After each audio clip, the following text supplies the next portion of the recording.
Sometimes I feel like a motherless child.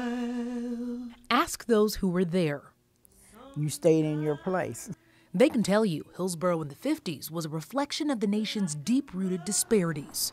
But my mom always told me that no matter where you go, you be yourself. But at that time, we also knew we weren't allowed to go into a show. We had to sit at a certain spot. We weren't allowed to go into different stores. So we knew a lot of things. And at that time, I thought we didn't understand why. There had been rumblings, you know, but this was very early, before the civil rights movement got going. This was before Dr. King stepped up, before the Montgomery bus boycott even. Susan Banyas grew up here. As a child, she found the nation's problems were right beyond the glass. When I was 8 years old, and I was in Mrs. Mallory's third grade classroom, and every day outside the window, I would see Negro women arriving with their children. In 1954, Teresa Williams and Joyce Kittrell were two of those children walking to the Lincoln School. It was a lot of kids. There was about 30 kids to one room. But the teachers did the best they could with what they had. And they took time for each class in that room. We never had seen a map before, and we never really seen a good book that was there. And there's 2 or 3 subjects that we was kind of wondering, well, we never had these before when we went to Lincoln School. And so it was kind of in a way you enjoyed it because you were seeing something new and different. But yet you was just wondering, am I doing it right? And so that's when we had to rely upon our parents a lot, because they helped us a lot through this situation. Because as a child, you know, if you don't know something, you begin to wonder, well, why am I here? What am I doing? And then as they would tell us and get us to understand that we had to learn because we wanted to be equal to the white children as when we went to school. So she put pressure that we were equal. All we had to do is just learn to do the right things. Hillsborough administrators and town officials refused to integrate the schools, the federal mandate meaning nothing more than a piece of paper. Philip Partridge, a well-respected county engineer, didn't agree.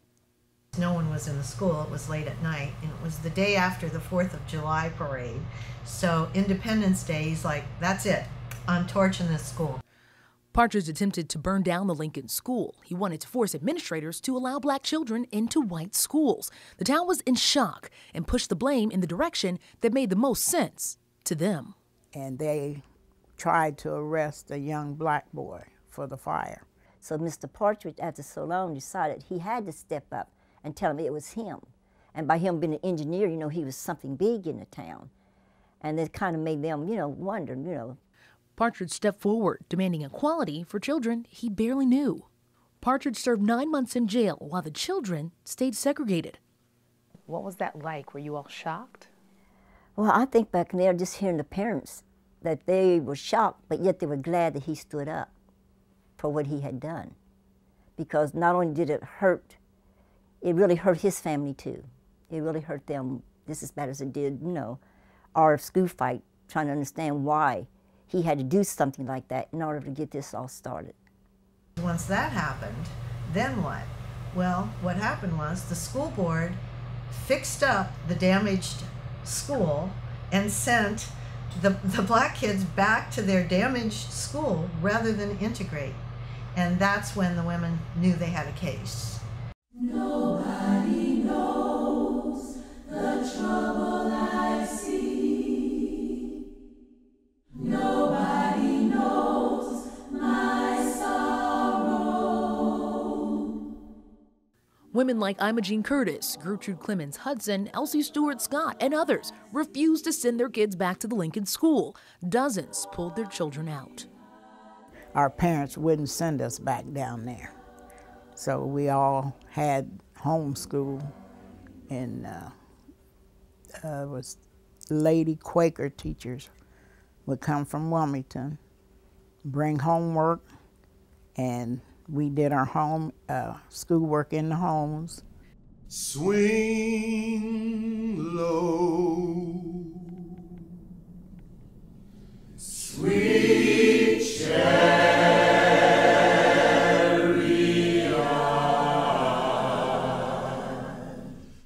Every morning from 1954 to 1956, the Marching Mothers, as they came to be known, walked miles with their children. They went from their traditionally black neighborhoods to the schools they desired so badly. Everybody met down at the bottom of the hill, and we marched from down at the bottom of the hill on Walnut all the way across town to the Webster Elementary. The reaction from the white establishment was visceral. Couple crossed, but the main one was at Blakey, their name is Blake. And I remember we was living across the street from them. Mom told them, says, well, you can burn the cross, try to scare us, but until you burn us, you might as well forget it, because we're going to keep on marching. But what began as a personal battle in this small town soon grew. She set me down. She said, now, Joyce, you're going to be the plaintiff in the case. And she said, now, that means that you may have to go into court, and they may be asking you questions and things. She says, no, I'm not going to tell you what to say. She said, I want you to be able to answer yourself. At 12 years old, Joyce Clemens Kittrell became the central figure in a new court battle, Clemens versus the Board of Education of Hillsboro, Ohio, the first federal court case challenging integration in Ohio schools. And we had so many different courts we went to, and the judges, they had really begun to accuse the parents of different things. And I remember they went to this one hearing, and the judge told them, says, your children are delinquent because they're not going to school, and we're going to take your children from you. And the parent says, well, we've got Quaker teachers teaching them and all that. Well, you're not properly doing your children right, and we're going to put you in jail if you don't send them back to Lincoln School. And I remember my mother told him, says, I tell you what, you let me go home, do my work, and get everything done, then you can put me in jail. What many began calling the school fight gained momentum and help from the Dayton NAACP. The case caught the attention of national leaders, Thurgood Marshall and Constance Baker Motley. Finally, a judgment day. They were in there for a while, and everybody kept wondering, well, what's taking so long? And so finally the door opened. We all stood up that we was going to go in. And Mom told me to get my toys up, and so he said, no, stay right where you are. He said, y'all won the case. You don't have to go in this time. The victory was historic, the first successful integration case in Ohio history, but the victory was also costly. The Marching Mothers and their children continued to battle entrenched racism. As for Philip Partridge, his own desperate bid to end segregation changed the direction of his life. Well, he spent about 9 months in prison, finally was released, came back, couldn't get his job, and went on to become an engineer. Went on to engineer out in Four Corners, New Mexico area. Then he went to Akron. Today, more than 60 years later, you can see the impact of the sacrifice of the Marching Mothers and Philip Partridge. Children of all colors share the hallways of Hillsboro schools, few of them having any idea of the steep price paid by a brave few. By the fact a lot of folks don't know about it, really is something we could work on our end. Working on teaching today's children about the history of their small town and its huge and lasting impact. Like different ships passing through the night, the Marching Mothers and the students never met Philip Partridge, but shared a passion that led strangers to the same purpose. It's time, America. It's time, Cincinnati. It's time, Hillsboro. It's time, Portland. It's time for all of us in our hearts to step across and get to know each other. In Hillsboro, Alexis Rogers, WLWT News 5.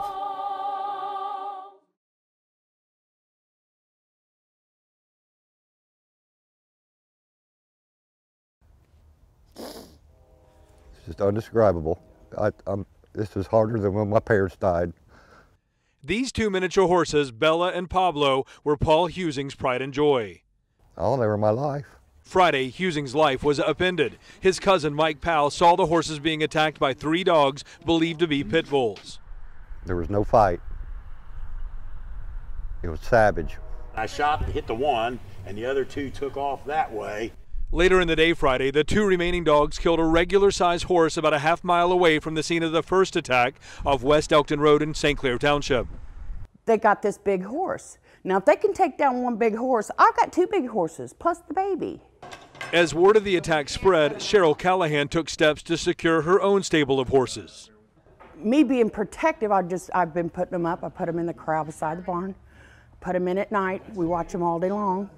Callahan, who says this photo shows 2 of the dogs that attacked the horses, is deeply saddened by what Husing has had to endure. The look on his face when I went over there was just unbelievable. I couldn't imagine. I can't describe the heartache, just the thought of them being torn apart. My baby was this big and probably didn't weigh 250 pounds, and I helped the dog warden carry the dead pit bull up in a bag, and it took both of us. That dog was 100 pounds.